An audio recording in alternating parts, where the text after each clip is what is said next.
Hi guys, welcome back to my channel. My name is Kade and in this video I'm going to be sharing with you the 30 things that I do not like about Finland. I have another series which are titled the 100 things that I love about Finland, which I am just going to link above in case you want to watch. But whenever I started making this series of the 100 things that I love about Finland, people always ask me, Kade, you always talk wonders about Finland and all of the things that you really do like, but even the things that I love about Finland, but what about the things that I do not like / the things that I hate? This video is dedicated to answer this question. And just a disclaimer before I start with the video, I know that in every single country there will be things that you like and things that you do not like.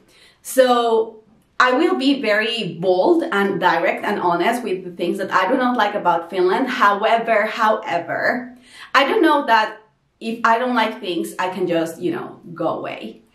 The reason I am still in Finland is because even though there's all these things that I do not like, it still matters more for me, all of the things that I do like. So just bear that in mind. Like in every single place, there will be things that we like and that we don't. In this video, I specifically will focus on the things that I don't. However, I acknowledge that even though I do not like these things, there's 100 things that I love about Finland, and those, at least at this point of my life, matter more to me, and that's the reason I am in this country. So yeah, without any further ado, let's just get started. If you just want to jump to a specific part of the video, just go to the description below and you will find timestamps. And so yeah, let's just get started with the first thing. And the first thing that I do not like about Finland, it's something that I learned. It's called Syysmasennus. Now that's like the word in Finnish, but before I made that video on TikTok, I didn't know how to call it. I didn't know that it even had a name. And the thing is that the first years that I lived in Finland, I am talking about maybe the first 4 years that I lived here, I was just so excited. I was all the time so excited for, living new experiences, just like living abroad type of experience.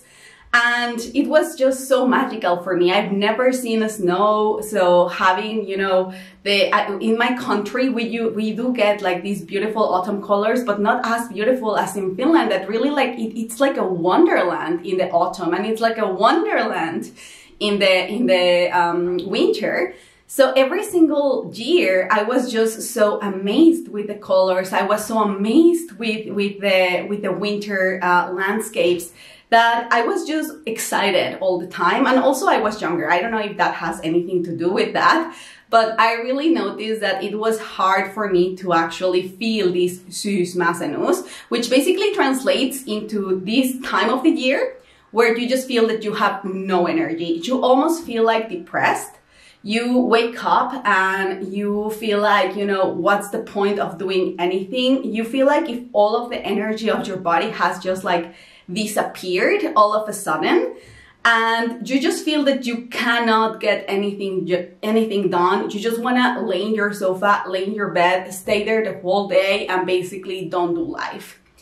And when these signs started to, appear in my life, I was just like, okay, like, what is this? What is this? Like, why is this happening? Especially because let's remember that had never happened to me.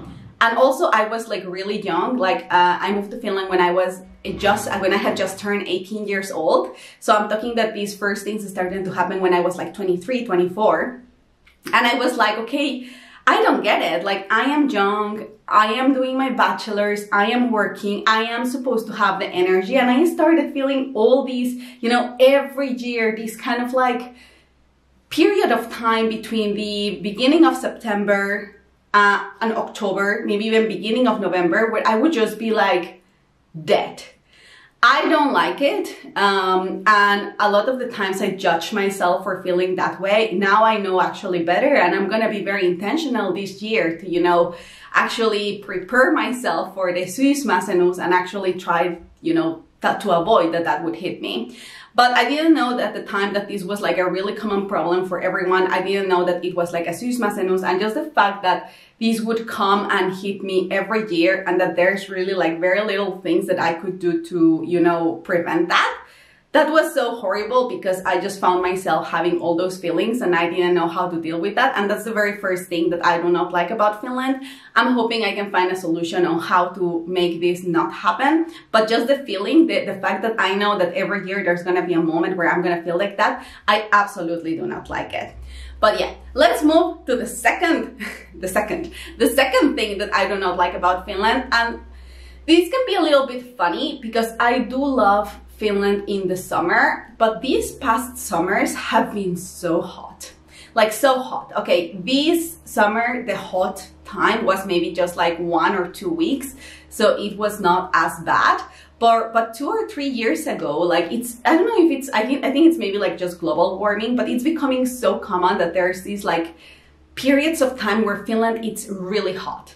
Now, you will say, Heather, but you're from Mexico, you're supposed to like hot. Yes, I like hot. I think like 25, 28, it's my ideal hot type of temperature. Besides, I have been living in Finland a decade, so I don't know how much, you know, ultimately you adapt to the place where you are, usually. So I just do not like these extremely hot summer days in Finland because the houses in Finland, I think that, you know, the houses in Finland are warm. They are specifically constructed so that they will keep you warm during the very, very cold winter days. But the thing is that I think Finnish houses are really not constructed for, you know, ventilation and air conditioning during the summer. And if they are, then I'm not saying that there's absolutely no place, but at least the buildings, the student apartment buildings where I live, they are not. And many other houses where I've been during the summers, they are not. So basically, you almost feel that you are like dying. Like I remember like 2 years ago, the summer was so hot that I literally just had to, you know, go outside during the midnight. I went to the lake and I was like, you know what? I'm just gonna go swim, have a midnight swim in the lake. And the water was warm because it was just that hot. Now, so I do love Finnish summers, but I just need to get better prepared. This year we were much more intelligent with my boyfriend and we already bought like 2 different fans so that we could have them at home. But yeah, like definitely when I have my own home in Finland, I will make sure to have air conditioning because these summer days, I don't know how to handle them. It's so hot and I'm just not used to that level of hotness, and that's something that I do not like. But yeah, moving to thing number 3, and this might, you know, this might be like, Heather, really? But the thing is that when I was reflecting about the things that I don't like about Finland, I also started reflecting about the things that I miss about Mexico, because that's really the only country I can compare it with, because I have not lived for a prolonged period of time anywhere else. So the third thing that I do not like about Finland is that there are no VIP cinemas. And you might be wondering, okay, Heather, what's a VIP cinema?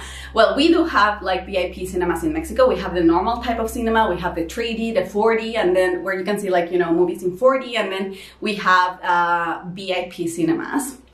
And so VIP cinemas, what are these? Basically, you pay the VIP option, and these are really, really nice cinemas where there's, you know, this kind of like, it's just like 2 seats in a row. It's like 2 seats together, big space, 2 seats together, big space, 2 seats together, and there's like a row. So, you know, it's not like a cinema just for 1 person or 2 persons. There's like many persons, but the group is obviously reduced.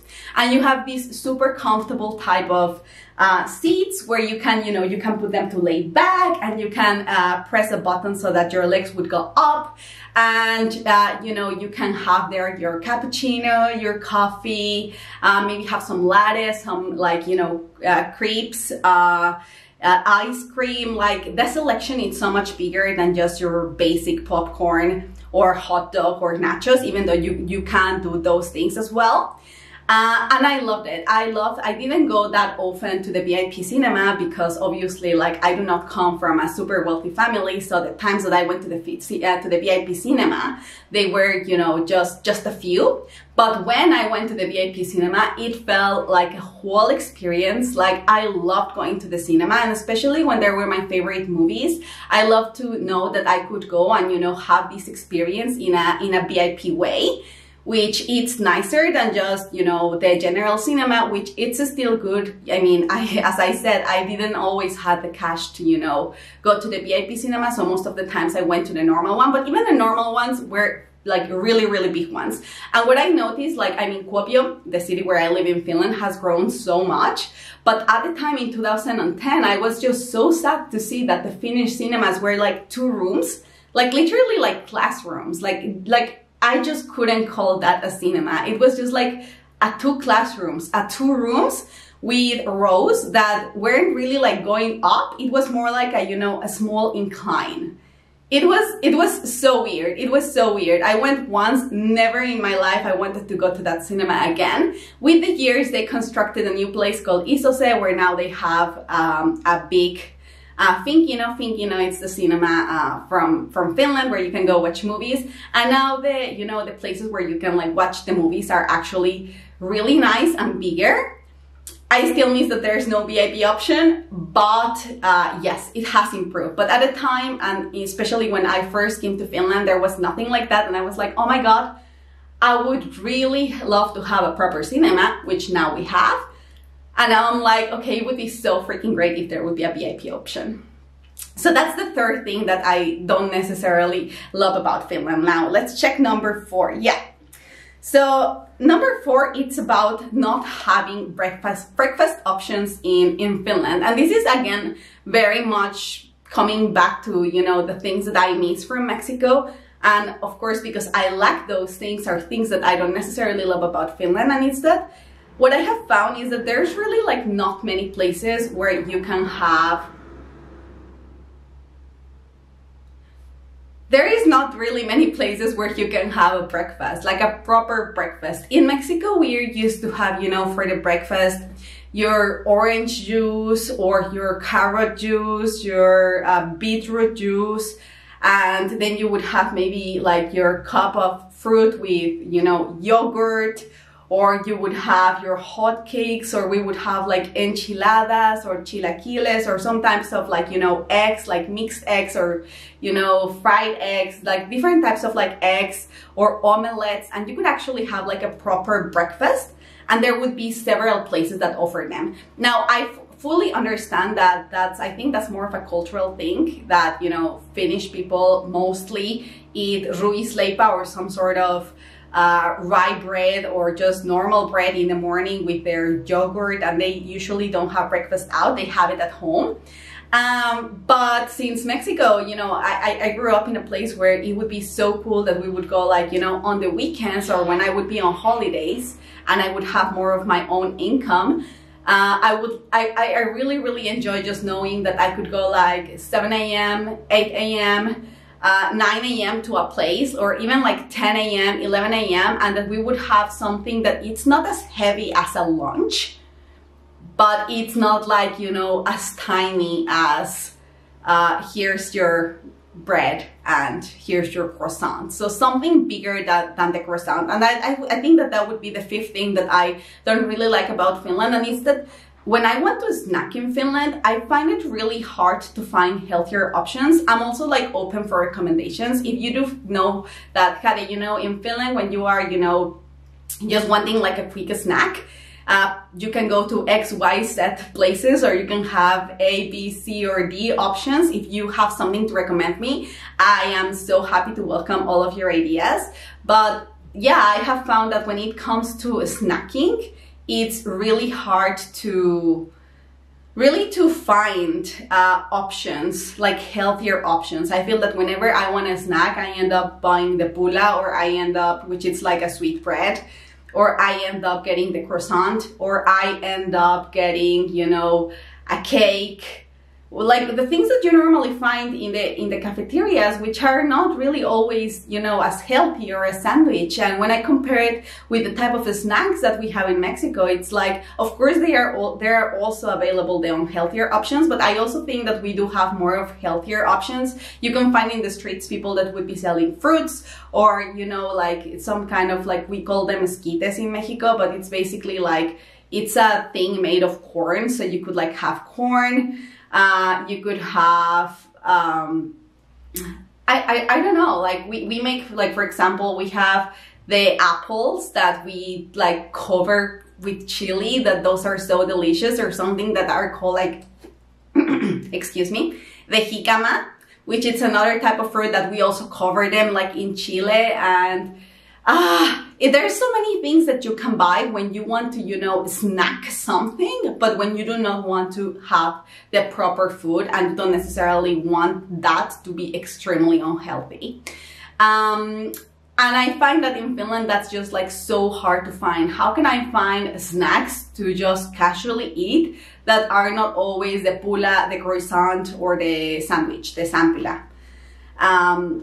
That's like something that I just don't enjoy. I think that maybe like the biggest reason here is that in Finland it's so expensive to eat out that probably most of the people are like, yeah, like, you know, you have to take your own snacks. That's kind of like the thing that I am building up in my head and what I have come to an understanding. But because I do not like cooking, I hate cooking. In my relationship, I am not the person that cooks. My boyfriend cooks. So it bothers me because I always end up buying my snacks, but I just don't find the healthier options of those snacks. Like, what could that be? Ideas are very welcome, but that's another thing that I do not like about Finland. Now, getting into the more serious parts, the sixth thing that I do not like about Finland, it's that things are really squared. People criticize me a lot when I talk about this, and that's okay. I accept those criticisms. It's that things are really squared. I feel like in Finland, like, processes are in a very specific way. Rules are and work in a really specific way, and there's no way around those. It's like, we have a process, there's a way of doing things, it's always been like this, and to even think or start considering to change that, it's like a big thing. It's like, oh, no, no, no, no, no, no. If we want to think that, you know, if we will not follow the process, it's gonna be like a tragedy. And if we plan of changing certain processes, it's like it has to go through huge bureaucracy, like huge bureaucracy.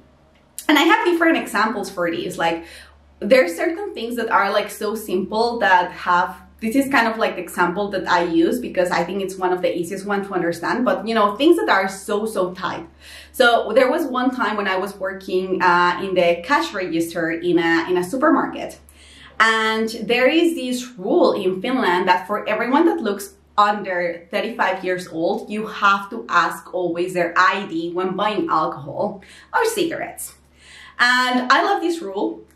However, when because I knew as a customer, I knew that, you know, there's this kind of rule. And since I do have my Finnish driving license, so I always like use that and I've never had a problem. Plus I always carry my driving license. However, seeing it not from the customer point of view, but from the, you know, employee point of view, that's like the person in the cashier that's like selling the things. There was this one time when I was working in the supermarket and there was this woman who she was clearly over 18. Like, she was clearly over 18, but I was not sure. Was she over 35? Or under 35. So I just thought that, you know what, I will anyways just like ask, because you do have to mark in the cash register that, you know, you have checked the person's ID, like that the person is indeed over 18. And you always have to ask that if the person looks younger than 35. So I did that, I asked, and it just happened that the woman didn't have her ID. And this is one of the things that I have felt like the most shittier in my life about.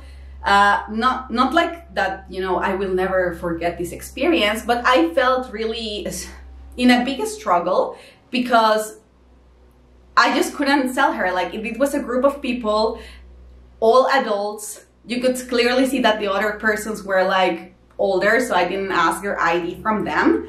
But there was this woman that looked a little bit more younger, and I was like, well, you know, like, I'll just ask as per, you know, per tradition, per the rules. And I asked and she didn't have it, and that put me in a really uncomfortable position because as it's the rules, I just had to tell her that, you know, I can't sell you the thing. And if I just stick to the rules, I mean, of course, what I did was just the correct thing, but also in the back of my brain, I was just feeling really, really horrible, thinking that,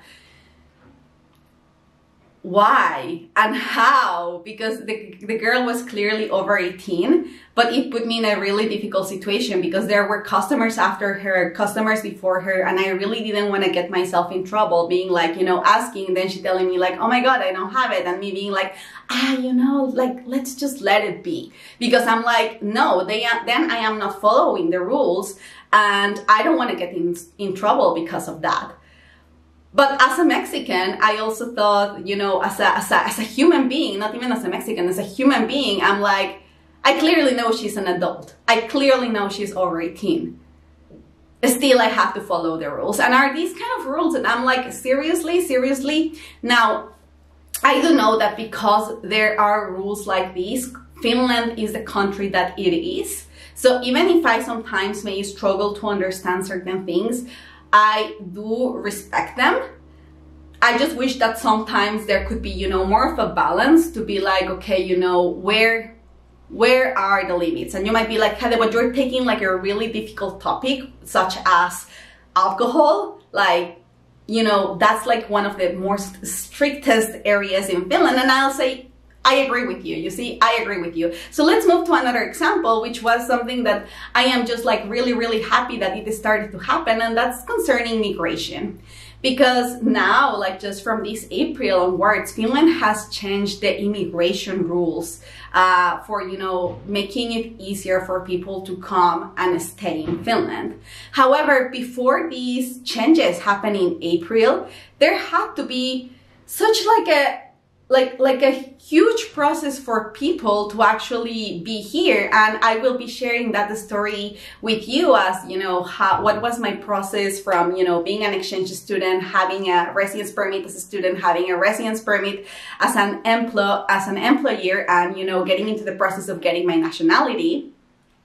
But there's just some processes that they do not make a lot of sense, like having the study time just count in a different way than the years that you require in order to get certain residence permit.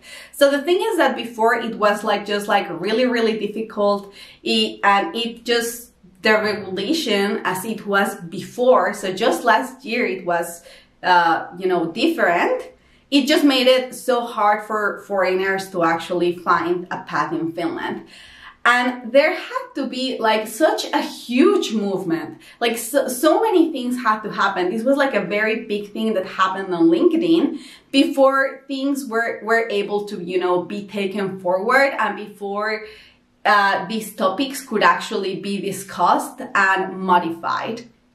And these are things that like really bother me, in a sense that I do understand why processes are in Finland the way they are. I do acknowledge that it's important to follow the processes, but I think it would be also so nice to have this, you know, innovation mindset and change type of mindset to really question what are the things where we just cannot modify things. I am a person that thinks that rules have to be followed, laws have to be followed, but also when there is a reasonable reason for requesting change, I think that there should be processes to facilitate change so that when unexpected circumstances arrive, we don't find ourselves, I mean, I can just go deeper into this like topic in a different video if you feel my examples were not strong enough.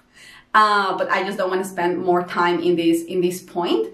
But basically, how to make processes be strict, but also give space for processes to be improved in a fast way without so much bureaucracy so that, you know, the Finnish system can be like more efficient and more receptive to adapt to different circumstances,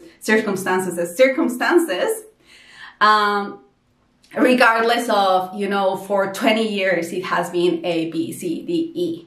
So that's something that I don't like. Change, it seems that it's such a big thing to bring, and it seems that it can be brought, but in order to bring it, there's like 100 steps before, and before we go through those 100 steps, we cannot do it. Like, things are just the way they are. Now, as I said, I do know that Finland is the country that it is because of those rules. So this is just something that I find that there could be a little bit of improvement, just to say so. The seventh thing that I don't like about Finland, it's the perception, the very frequent perception that a lot of people have about foreigners. And I think that there's so much miseducation and misunderstanding when it comes with immigration type of topics, because I feel that there's the type of, like, the one part of Finnish people in Finland that they are like, yes, you know, we know that we need internationals in our country, and that we need to become more international, and that we need to, you know, welcome more people. And there's, you know, there's maybe the middle thing, like the middle group in Finland, where it's like, yes, you know, welcome internationals, but let's, you know, consider points A, B, and C. And then there's the other group of Finnish people that are like, no, like, what are internationals doing here? They come to, you know, take advantage of our system. They come to take advantage of our country. They just come to take, you know, if it's a woman, they come to take her man. If it's a man, they come to take her woman. And I think it's just that's kind of like the most common things that I have seen, that people see, some Finns see as foreigners as people that we come to take advantage from their country, that we come to take advantage of the system, and that we come to, you know, change Finland, and we come to, you know, just like steal the, you know, the Finnish man or the Finnish woman, depending on, you know, who you are and your own personal, you know, orientation. And I just hate that, because first of all, there is a thing. There's a different thing if you're talking about an international person who has immigrated to Finland, and in which terms. And there's like a different or other area, which are refugees, which is not the same as internationals that are coming here for entirely different reasons. And I feel that there should be more of an awareness about these things, because of how Finnish people tend to, you know, and I'm not generalizing, just a lot of Finnish people just, they tend to think like that about internationals. And I think there's where really the immigration law and the processes can really like get an improvement. Because the fact that, like, I am an international person myself, I came to Finland when I was 18 years old. I went through my high school here. I went through my bachelor's here. I'm currently doing my master's here. And during all this time, the funds, like, I mean, not up to this point, that I am financially independent, like, and I have been for like 4 years, about 4 years. But when I was studying my high school here, and when I was studying my bachelor's here, like, my finances fully dependent from the money that my parents were sending me from Mexico. And when I was in Finland, my extra money came from the work and the from the work that I was making in Finland, which included the taxes that I was paying for the work and the income that I was having in Finland. So I just don't like to, you know, that people think that foreigners come here to take advantage of the country, because we actually need to come here. And well, I didn't have to pay tuition fee, but as I said, every single year there were like, is it the 7,000 euros that like migration asks for us to get the residence permit? And of course, I wouldn't survive a 1 year with like 7,000. So usually my parents invested between 10 to 13,000 a year sending me every year, which is just income that was coming straight to Finland. And once I wanted to, not live just within the minimum type of budget, I went to work, and it was, instead of, I was not only bringing the money that my parents were sending me from Mexico, I was also creating my own income here, paying my own taxes here, and developing myself here. So, and I know that the persons like me, it's not just me. I think that there's like many. And when you are an immigrant, when you are an international, you are coming, first of all, with ambition. Like the people that go abroad, the internationals that go abroad, don't go abroad to, thinking how can you leverage another system. Like I think that it's such a hard step to even think about leaving your own country, that when you leave your own country, like you don't go to another foreign country to, achieve the minimum or to take advantage of other country or to do bad things to the other country. You go out with ambition, you go out with dreams, you go out with desire. And so thinking that, we just want to, do nothing and just like be and take advantage, like why? And I mean, don't misunderstand me. I know that there's a lot of people that just take advantage of the Finnish system, but just to be clear, from what I've experienced myself, those are not just internationals. Those can be Finnish people themselves, which just like to live from the Finnish system. And you will say, Hade, but they are Finns, like they can do that. And I'm like, yes, of course they can do that. Of course they can do that. But just thinking that internationals are the only ones that do that, that's completely incorrect. And I think that those are the places where we could like take a deeper look at the processes of how can Finland ensure to attract the talent that don't want to leverage the system, and how can Finland also adapt its processes so that even if they protect Finnish citizens and support Finnish citizens, how can they also make it so that Finnish people don't just stay in their comfort zone because they just can. And one of the things that I will never forget and why is this something that I really do not like about Finland comes back to an example of, there was this one day when I was tutoring. I was a tutor when I was studying my bachelor program, and I was talking with this Finnish girl. I'll never forget this conversation. And I talked to her, I'm very always curious, like why did you apply to this university? Why did you apply to this program? Like, where's the motivation coming? And what this girl told me, a Finnish girl, she told me, I applied to this program because I have been unemployed for 8 years and I have been living out of Kela support for 8 years and I was just too bored of doing nothing. So I applied to study a program. And my reaction was like, oh, okay. My brain was in shock. Like I just could not process what have I just heard. Obviously, I don't know this girl's story and I am no one to judge her story, but just to understand that there's people that they can just spend their lives just doing nothing, living out of the system, and then when they do go to a program, it's just because they got too bored of not doing something. I also think there's like, places where we could do some improvement over there. And I think that's where we could leverage, having a more dynamic way of changing things in Finland, not just so that, we can attract great international talent and the people who want to, grow and be ambitious and do this and that, but also we can leverage these, flexibility in processes so that we can help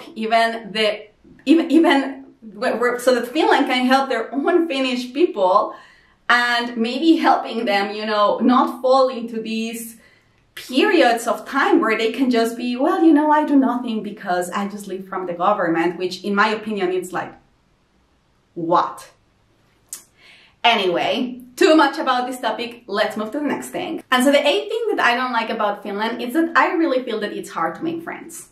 And here it's another place where I would love people just, you know, living their best tips, because fortunately or unfortunately, I have not suffered as much of this issue, but I think that the reason that this has not been necessarily difficult for me is because 1, I was an exchange student in this city, 2, I went to high school in this city, and 3, I studied my bachelor's here. So obviously I had classmates, and these classmates were the ones that eventually became my friends.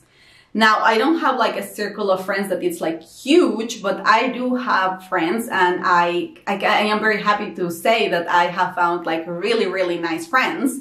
But when I'm not talking from my perspective, but when I see other foreigners coming here, which do not necessarily come as, you know, students, I'm like, wow, it's difficult.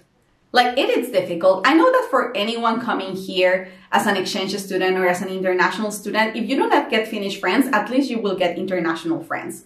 But there's all these big amount of immigrants and international people that are coming here, you know, normally because one of their spouses is a Finn. And there's this huge amount of people coming, you know, already with degrees, already with education, and they just come here and they don't necessarily, you know, have to go to the school or desire to go to the school.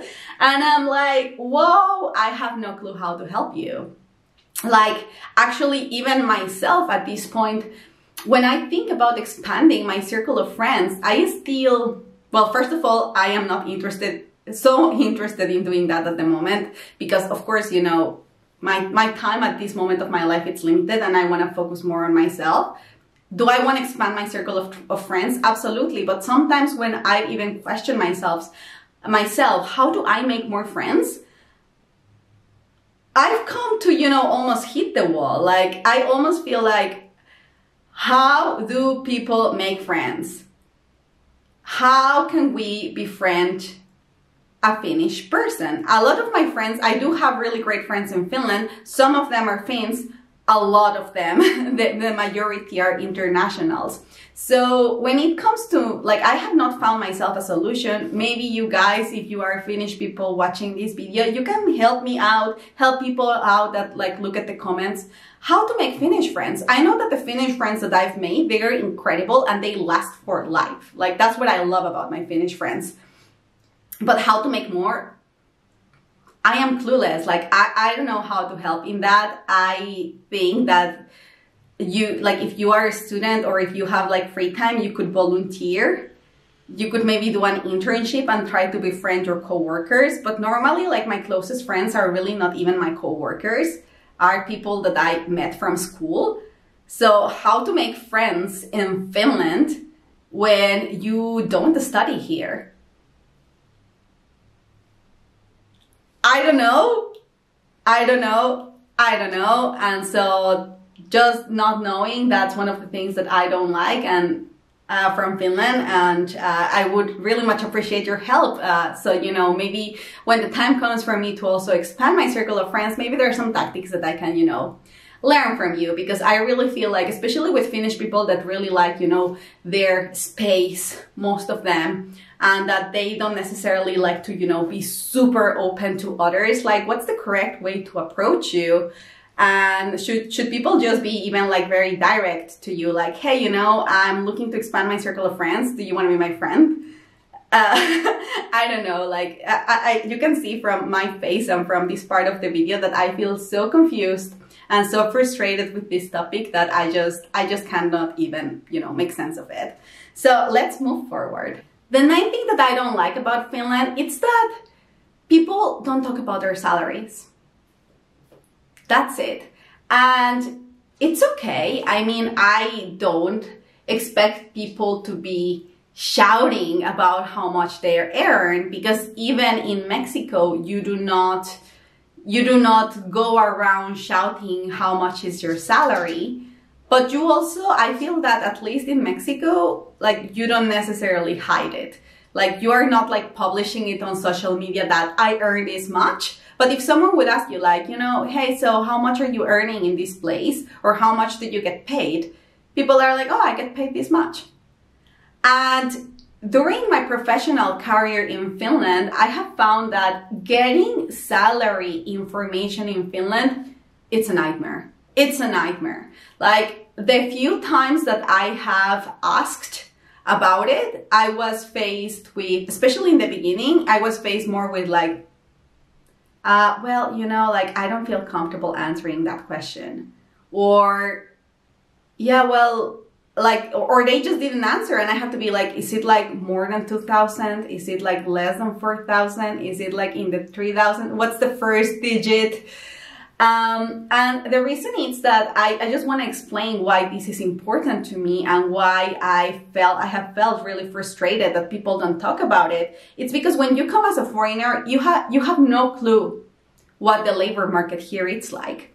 And so for me personally, especially when I started my first full-time job, it was a nightmare to even wonder, like I have been working as a waitress, or before I had my first job in Finland, I had been working as a waitress. And for me, I share it in my social media, I share it in my video of, you know, about working life in Finland, which I'm gonna just like link above in case you're curious about. But I've always been very open about the things that I don't know, hoping that it will be of value for other people. Like, I'm like, yeah, you know, if you get into the restaurant business, like you can expect like minimum pay, like 9.50, 10 euros, like almost no one goes below 9.50. I think I started with 9.50 or 9 something in my first summer job per hour. And then after that, when it was like a aputyöntekijä, so like a cleaner type of job, it was above 10. And once I became like a waitress, it was 11. And once, you know, I start getting the experience, it was 12. But when I had to jump from hourly pay to actually asking for my first full-time salary, I had no clue what to ask for. So I ended up asking for my first 9-month contract. As a marketing assistant, I ended up asking 2,000 euros a month. And I asked 2,000 euros a month because I just didn't want that the salary would be kind of like a problem for me getting hired, because I just really wanted to have the experience. I really wanted to land this first full-time job, but it was such a pain. And after my 9th-month contract like ended, then I think that my normal pay, it was somewhere around like 2,300 euros. But then after that, like as I started collecting experience and years, I was just like so lost, thinking like, is 2.3K like a good pay, a bad pay? Should I try to get more? Should I try to get less?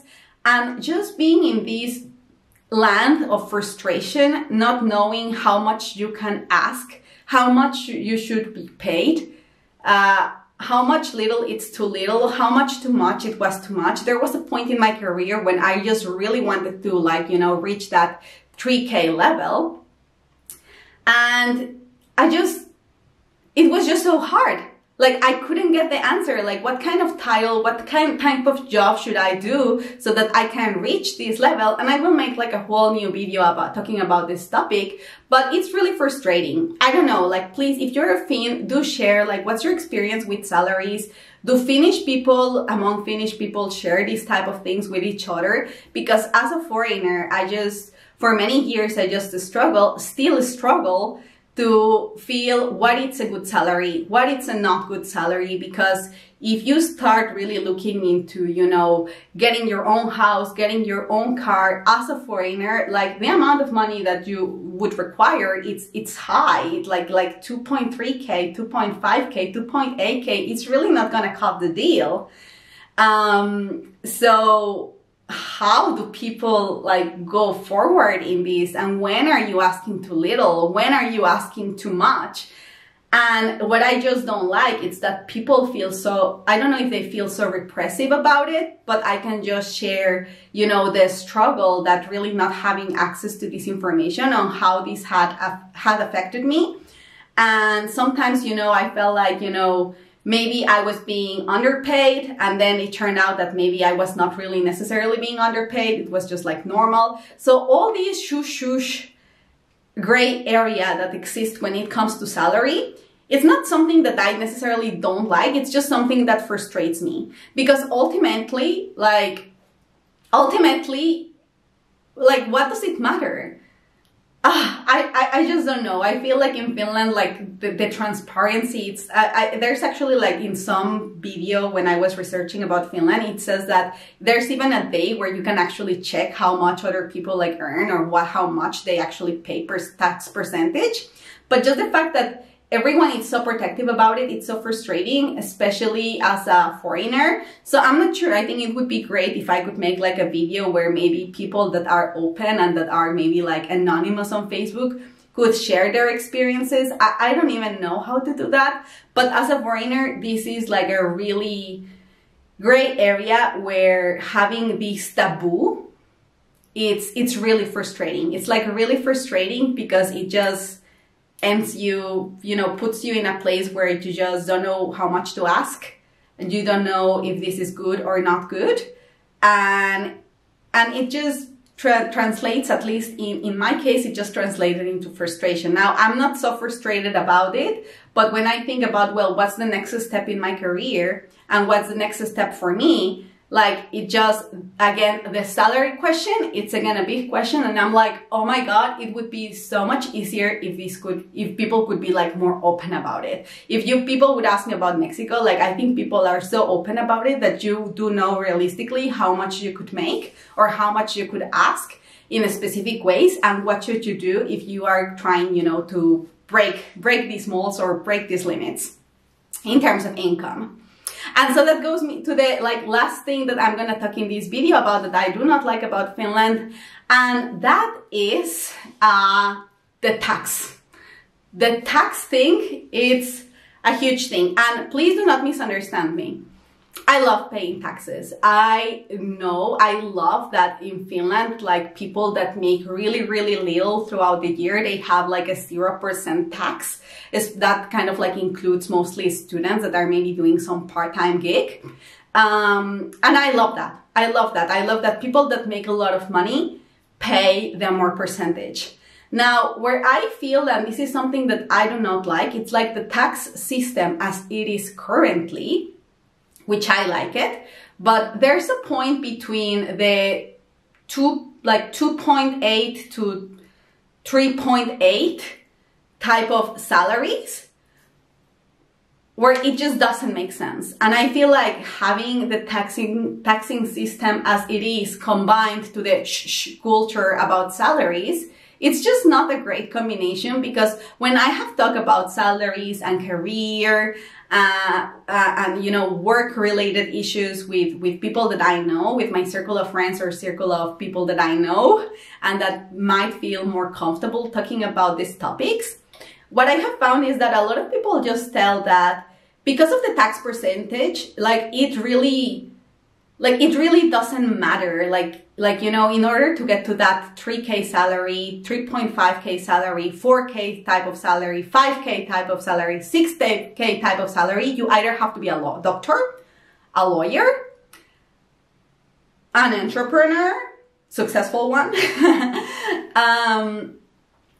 or then it just doesn't make any sense.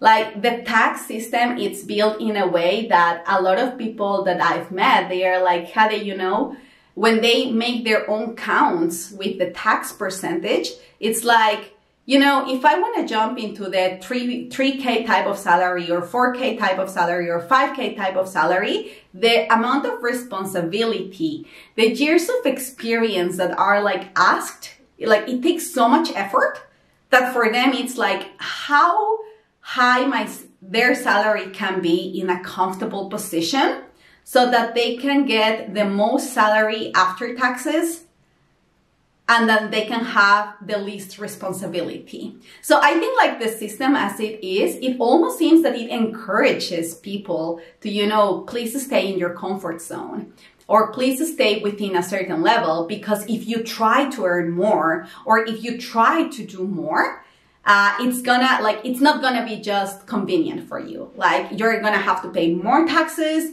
and, you know, basically, the amount that you will actually earn more, it's gonna be too little. So, you know, better, like, don't even try. Like, just to stay with where you can get the most by making or having to, you know, put the least amount of effort. And that, as a Mexican, that has been so frustrating to hear conversations where I can literally see some of the Finnish people that I know, some of the international people that I know, just seeing what's the top limit that allows them to get the most out of the system without having to give too much of the system and give too much of themselves. I think that's like, whoa, like, it's incredible. Like, where can I put the limit so that I can be comfortable? Like, I am a very ambitious person. So thinking that I would find myself thinking, you know, I will not earn more money because I will pay more taxes and it's not gonna be convenient for me, that's like nuts. No, like, I want to earn a lot of money. I want to make a lot of money. And if that means that 50% of my income is going to go to taxes, then so be it. I'm not gonna, you know, be looking what's the most comfortable level to stay within so that, you know, I don't have to pay as much. And so having this type of mentality that comes from the taxing system, I feel, maybe if it's coming from somewhere else, you can just like let me know. But that's something that I really don't like. How, you know, there's things of the taxing system that I really love, but there's all these other things about the taxing system where I just feel it encourages people to not even try to get more because it just wouldn't be convenient for them, and to live a life where you as a human being have to be thinking like, I cannot want too much because it just won't be convenient. I just do not like that at all. But that's just my opinion. So here are the first 10 things that I don't like about Finland. This video was extremely long as per usual. So I'll try to make these other 2 parts with the other 10 things and the other last 10 things that I don't love about Finland. Please let me know what you think about this video. If you like this video and have managed to watch up until this point, please make sure to subscribe, and I'll see you in my next video. Bye!